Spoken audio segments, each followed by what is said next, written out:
మనుగడ కోటి అలలుగ పొంగు వరదల వేగాన పడిలేచు అలలకు తీపి కలలకు లేని అలసట నీకేలా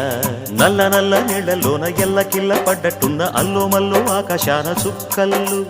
అమ్మాయంటి జాబిల్లమ్మ అబ్బాయంటి సూర్యుడమ్మ ఇంటి దీపాలవ్వాలంట దిక్కుళ్ళు ఎవరికి వారే యమునకు నీరే రేవు నీరు నావదంట నావతోడు రేవుదంట పంచుకుంటే గోరువంక వాలగానే గోపురానికి స్వరాల గణగణ గంటలే మోగనేలా గోపబాలుడొచ్చినాక గోకులానికి పెదాల కిలకిలా పువ్వులే పుట్ట